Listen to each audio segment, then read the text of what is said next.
혹시 인생을 다 안다고 이제 모든 것을 통달했다고 자신했던 순간이 있으십니까? 세상의 이치를 깨달아 성공의 비법을 손에 쥐었고 남들처럼 힘들게 걷지 않아도 되는 지름길을 찾았다고 여겼을 때 말입니다. 바로 그 순간 거대한 현실의 벽에 부딪혀 모든 것이 착각이었음을 깨달았던 경험 다들 한 번쯤은 있지 않으신지요? 여기 온 세상을 자신의 소나기에 넣었다고 착각했던 한 존재에 대한 오랜 이야기가 있습니다. 그의 이름은 손오공, 바로 제천대성입니다. 그는 자신이 똑똑하다고 생각하는 수준을 넘어 문자 그대로 하늘에 전쟁을 선포하고 모든 신들을 굴복시켰습니다. 그리고는 감히 부처님께 도전을 청하기까지 했지요. 그 다음에 무슨 일이 일어났을까요? 신화 역사상 가장 거대하고 처절하게 아상이 무너지는 순간이 펼쳐집니다. 무한한 힘이 무한한 지혜와 만났을 때 그 결과는 우리가 삶에서 마주하는 모든 도전과 좌절, 그리고 스스로 모든 것을 통제하고 있다는 그 믿음을 완전히 다른 눈으로 보게 만들 것입니다. 사실 이 이야기의 핵심은 이것입니다. 우리 모두가 바로 그 손오공이라는 것. 우리 모두가 저마다의 장깨와 비법으로 부처님의 손바닥을 벗어나려 애쓰고 있습니다. 나만이 다른 사람들이 놓친 특별한 비밀을 발견했다고 믿으면서 말이지요. 하지만 어쩌면, 아주 어쩌면 우리는 단 한 번도 그 손바닥을 떠난 적이 없는지도 모릅니다. 마음의 눈을 활짝 열 준비가 되셨는지요? 이 이야기는 명나라 시대에 쓰인 위대한 소설 서유기에서 비롯되었습니다. 물론 이것은 경전 그 자체는 아닙니다. 하지만 마치 흥미진진한 옛이야기 속에 깊은 지혜를 담아 놓은 것과 같습니다. 교만과 겸손에 대한 이러한 가르침은 불교보다도 더 오래된 인류 보편의 깨달음이니까요. 어느 문화권에나 오만 뒤에 오는 몰락에 대한 이야기는 존재합니다. 손오공은 드래곤볼부터 마블 코믹스에 이르기까지 수많은 창작물에 영감을 주었습니다. 그는 어쩌면 자제력이라고는 조금도 없고 하늘을 찌를 듯한 자만심으로 가득 찬 주인공의 원형일지도 모릅니다. 72가지 둔갑수를 익히고 한 번의 도약으로 10만 8천 리를 날아가며 무게가만 3,500근에 달하지만 평소엔 깃 속에 넣어 다니는 여의봉을 휘두르는 존재. 심지어 불사의 몸을 얻었는데 보통의 불사가 아니라 7가지의 불사 비법을 겹겹이 쌓아 올렸습니다. 하지만 지혜가 없는 무한한 힘은 스스로 재앙을 부르는 길일 뿐입니다. 하늘을 굴복시킨 그가 어떻게 자신의 상대를 만났을까요? 그리고 이야기가 이제 다 알았다고 생각했던 당신의 그 순간과 무슨 관련이 있을까요?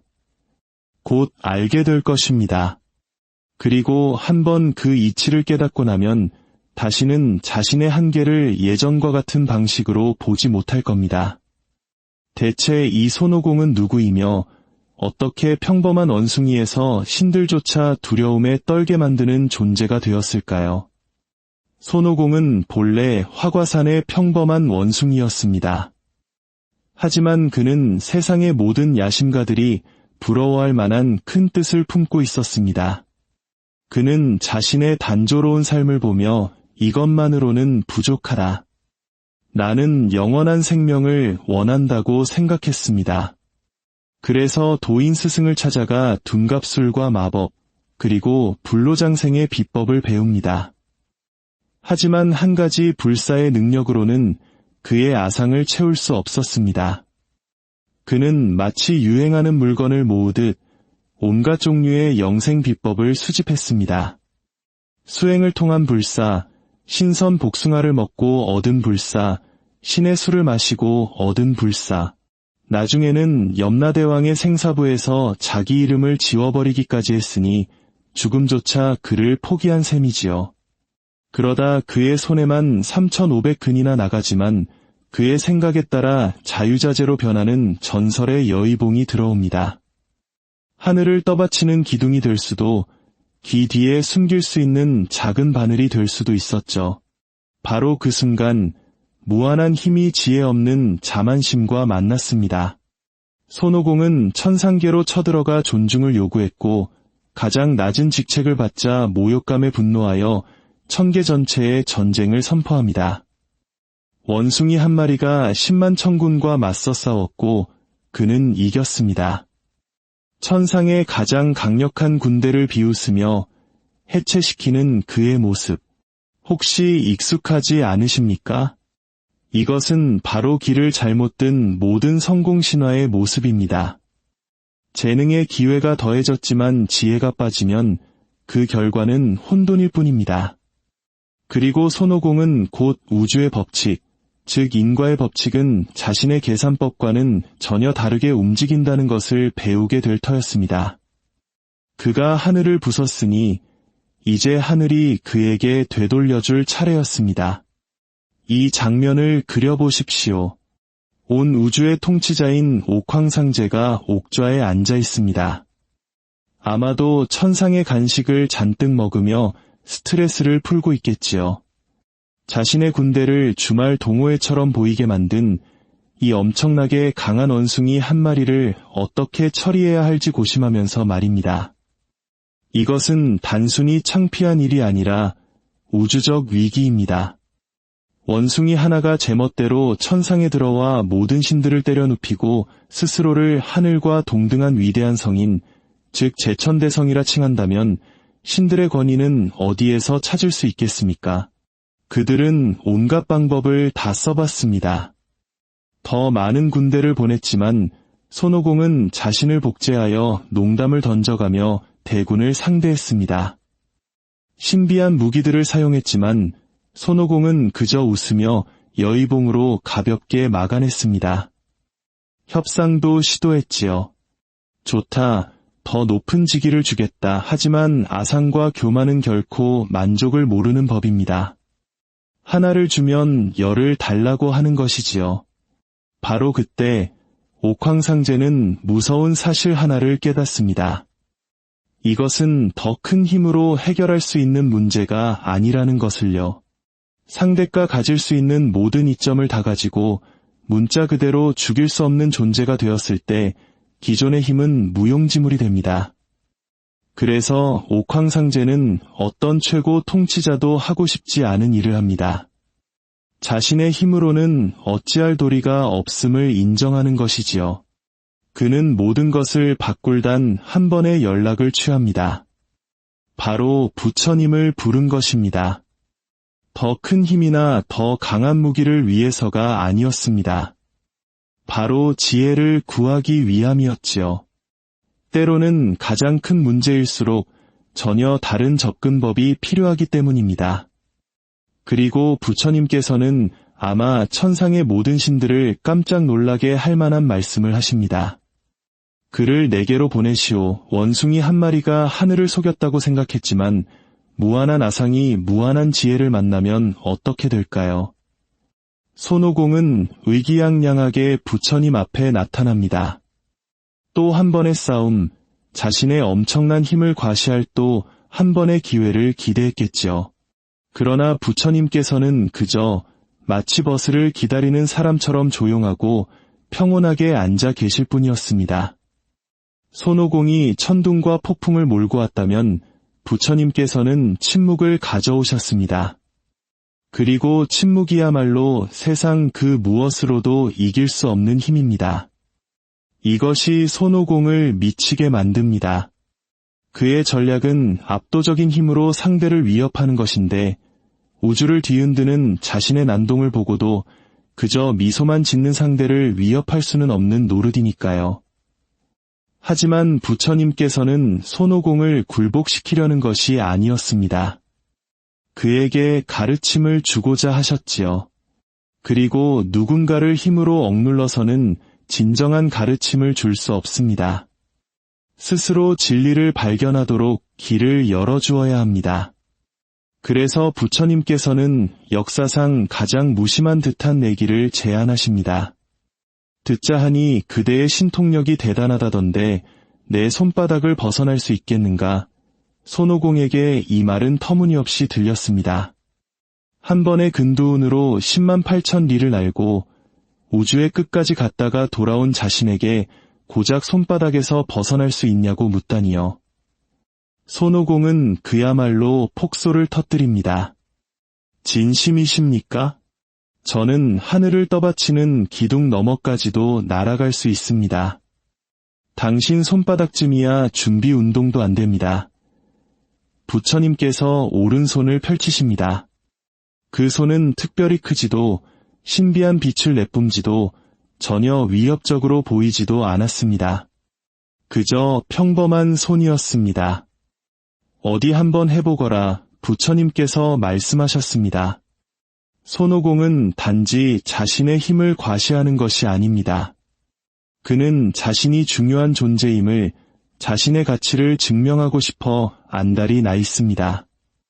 우리가 무언가를 시작할 때 모든 사람에게 인정받고 싶어하는 마음, 무언가를 보여주고 사람들의 인정을 갈구했던 그 순간들, 우리 모두는 자신의 가치를 증명하려는 손오공이었던 적이 있습니다.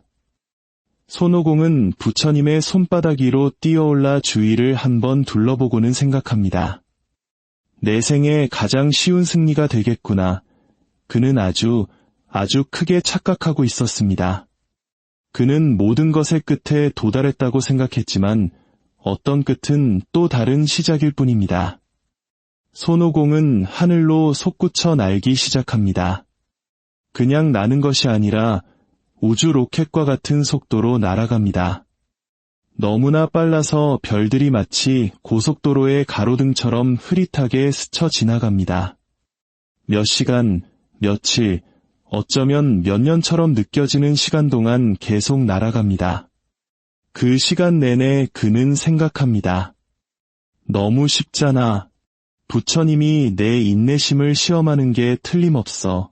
하지만 이건 내 손안에 있어. 마침내 그는 저 멀리 무언가를 봅니다. 땅에서부터 무한한 하늘 끝까지 뻗어있는 거대한 분홍빛 기둥 5개. 손오공은 생각합니다. 완벽해. 이것이 바로 하늘을 떠받치는 기둥, 우주의 끝이 틀림없어. 그는 그곳에 내려 주위를 둘러보고는 자신이 해냈음을 깨닫습니다. 신들조차 감히 와보지 못한 우주의 경계에 자신이 도달한 것입니다. 하지만 그의 아상은 우주의 끝에 도달하는 것만으로는 만족할 수 없었습니다. 증거가 필요했습니다. 손오공이 이곳에 가장 먼저 왔다는 것을 모두에게 알려야만 했습니다. 그래서 그는 어떻게 했을까요? 우주의 끝에 낙서를 합니다. 붓을 꺼내 한 기둥에 이렇게 씁니다. 제천대성 손오공이 이곳에 다녀가. 하지만 그것만으로는 충분한 증거가 되지 않는다고 생각했나 봅니다. 그래서 그는 좀 지저분하게 들릴 수 있지만 원작에 나오는 이야기입니다. 첫 번째 기둥 밑동에 개처럼 자신의 영역 표시를 합니다. 네, 하늘과 동등하다고 생각하는 그가 바로 그런 행동을 한 것입니다. 그리고는 아마도 생애 가장 자신만만한 모습으로 왔던 길을 되돌아 날아갑니다. 그는 부처님 손바닥에 내려서며 거만한 미소를 띤 채 말합니다. 다녀왔소. 우주 끝에 있는 기둥까지 날아가서 내 영역을 표시하고 이름까지 새기고 왔으니 이제 약속을 지키시오. 그러자 부처님께서 그저 미소 지으실 뿐입니다. 정말 우주의 끝까지 다녀왔느냐? 내가 보여줄 것이 있느니라. 부처님께서 천천히 오른손을 들어 손바닥을 뒤집으십니다. 아차! 하는 순간 아상이 산산조각 나고 모든 것이 무너져 내리는 그 순간이 찾아옵니다. 손오공의 눈앞에 펼쳐진 것은 부처님의 가운데 손가락에 그 자신의 필체로 쓰인 글씨였습니다. 제천대성 손오공이 이곳에 다녀가. 그리고 부처님의 엄지손가락 밑동에서 나는 그 냄새. 손오공이 궁금해했던 바로 그 냄새였습니다. 우주의 끝에 있던 기둥들은 기둥이 아니었습니다. 바로 부처님의 손가락이었던 것입니다. 우주의 끝은 그저 손가락 하나의 끝이었을 뿐입니다. 그는 진리를 벗어났다고 생각했지만 진리는 한 번도 움직인 적이 없었습니다. 손오공은 단 한 번도 그 손바닥을 떠난 적이 없었던 것입니다. 무한한 힘이 무한한 아상과 만났을 때 유일한 처방은 무엇일까요? 손오공의 얼굴에 떠오른 표정을 상상해 보십시오. 자신이 가장 영리하다고 생각했는데 알고 보니 다른 모든 이들이 세 걸음은 앞서 있었다는 것을 깨달았을 때의 그 기분을 무한대로 곱해 보십시오. 그의 현실 전체가 무너져 내렸습니다. 자신의 힘, 자신의 지혜, 우주 속 자신의 위치에 대해 알고 있던 모든 것이 그 한순간에 사라져 버렸습니다. 그러나 부처님께서는 그를 조롱하거나 비웃지 않으십니다. 그저 아주 부드럽게 말씀하실 뿐입니다. 너는 단 한 번도 내 손바닥을 떠난 적이 없느니라. 대부분의 이야기는 여기서 끝나고 어떤 우주적인 벌이 내려지겠지요. 벼락이 치거나 영원한 고통에 시달리거나 존재 자체가 지워지거나. 하지만 부처님께서는 전혀 다른 일을 하십니다. 손을 뒤집으시자 손오공이 우주의 기둥으로 착각했던 바로 그 손가락들이 하나의 거대한 산이 됩니다. 그리고 그 산이 손오공을 땅에 단단히 가두어 버립니다. 500년. 그것이 손오공이 그 오행산 밑에서 보낸 시간입니다. 세상에 어떤 소리도 들리지 않고 어떤 음식도 맛볼 수 없으며 누구에게도 자신의 존재를 뽐낼 수 없는 곳. 오직 자신과 자신의 생각만이 존재하는 시간. 하지만 그 산은 벌이 아니었습니다. 복수도 아니었지요. 그것은 잠시 멈춤이었습니다. 손오공은 평생을 움직이고 싸우고 힘을 얻고 자신을 증명하는 데에만 보냈습니다. 자신이 무엇을 왜 하는지에 대해 한 번도 멈춰서 생각해 본 적이 없었지요. 그 산은 그를 억지로 고요하게 만들었고 태어나 처음으로 자기 자신과 마주 앉게 했습니다. 그리고 바로 그때 진정한 변화가 일어납니다. 더 큰 힘을 얻거나 또 다른 싸움에서 이기는 것을 통해서가 아니라 고요함을 통해서 자신의 그 모든 아상과 허세 아래에 있는 진짜 자신이 누구인지를 마주하게 됨으로써 말입니다. 때때로 세상은 우리를 멈추게 하는 것이 아니라 우리 스스로 지쳐 쓰러지게 내버려 둡니다. 그 산은 어떤 싸움으로도 배울 수 없었던 것을 가르쳐 주었습니다. 바로 겸손입니다. 그리고 겸손이야말로 진정한 지혜로 나아가는 첫걸음입니다. 멈춤은 실패가 아닙니다. 그것은 변화의 시작입니다. 불교에서는 이를 중도라 부릅니다. 애쓰는 것과 포기하는 것 사이, 쫓아가는 것과 가만히 앉아있는 것 사이의 길이지요. 마침내 손오공이 그 산 아래에서 나왔을 때 그는 더 이상 세상을 속일 수 있다고 믿었던 그 원숭이가 아니었습니다. 그는 비로소 진정한 힘이 어떤 모습인지 배울 준비가 되어 있었습니다. 500년 전에 이 오만한 원숭이 이야기가 지금 당신의 삶과 무슨 관련이 있을까요? 모든 것이 관련 있습니다. 우리 모두가 손오공이기 때문입니다. 우리 모두가 무언가를 통해 부처님의 손바닥을 벗어나려 애쓰고 있습니다. 새로운 투자처, 남들이 모르는 사업 아이템, 나만이 발견한 성공의 비법이라고 믿는 것들을 통해서 말입니다. 자신만의 비책을 찾았다고 믿는 모든 사업가, 자신의 성장 전략이 혁신적이라고 믿는 모든 사람들, 우리 모두는 누군가의 손바닥을 벗어나려 발버둥 치고 있습니다. 하지만 어쩌면 우리는 처음부터 그 손바닥 밖에 있었던 적이 없는지도 모릅니다. 마지막으로 모든 것을 다 파악했다고 생각했던 때가 언제였습니까?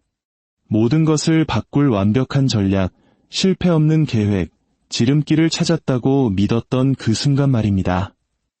그리고 현실의 벽에 부딪혀 자신이 생각만큼 영리하지 않았다는 것을 깨달았던 그 순간, 그것이 바로 우리 인생의 부처님 손바닥입니다. 삶이 우리에게 이 세상은 내 아상이 생각하는 것보다 훨씬 더 크고 지혜롭다는 것을 부드럽게 일깨워주는 순간이지요. 하지만 그 순간들은 벌이 아닙니다. 가르침입니다. 삶이 우리를 겸손하게 만드는 모든 순간, 계획이 무너지는 모든 순간, 내가 모든 것을 통제할 수 없음을 깨닫는 모든 순간은 실패가 아닙니다. 그것이 바로 당신의 오행산입니다. 삶이 당신에게 잠시 멈추라고, 고요히 머물라고, 그 모든 분주함과 증명하려는 욕구 아래에 있는 진짜 당신이 누구인지 찾아보라고 주는 시간입니다. 그렇다면 당신의 오행산은 무엇입니까? 지금 당신을 옴짝달싹 못하게 막고 있다고 생각하지만 어쩌면 당신의 성장에 꼭 필요한 바로 그것은 무엇입니까? 그리고 여기에 하나의 화두를 남기겠습니다. 이것은 손오공 이야기의 시작일 뿐입니다. 마침내 지혜를 이해한 자가 자신의 힘을 되찾으면 어떻게 될까요? 부처님의 손바닥보다 벗어나기 더 어려운 것은 결국 자기 자신의 아상이라는 것을 알게 될 것입니다. 그것은 다음 기회에 나눌 이야기입니다만 그 다음 이야기는 아마 힘에 대해 우리가 가진 모든 생각을 바꾸어 놓을 것입니다. 손바닥은 감옥이 아니라 거울입니다. 당신이 세상의 이치를 깨뜨렸다고 생각했지만 그것은 애초에 도전 과제가 아니었습니다. 진짜 과제는 애쓰기를 멈추는 법을 배우는 것이었습니다. 우주의 끝은 그저 손가락 하나의 끝이었습니다. 만약 이 이야기가 당신의 마음에 작은 울림을 주었다면 저희와 함께 더 많은 지혜의 여정을 떠나보시기 바랍니다. 우리가 당연하게 여겼던 모든 것에 질문을 던지는 이야기들, 우리의 삶을 다른 눈으로 보게 만드는 지혜의 이야기들이 기다리고 있습니다. 다음 주에는 마침내 자유를 얻은 손오공에게 무슨 일이 일어나는지 그 깊은 이야기를 함께 나누어 보겠습니다. 늘 깨어있는 호기심과 겸손한 마음을 잃지 마십시오. 때로는 우리가 그토록 벗어나려 했던 바로 그 자리에 가장 큰 가르침이 기다리고 있기 때문입니다.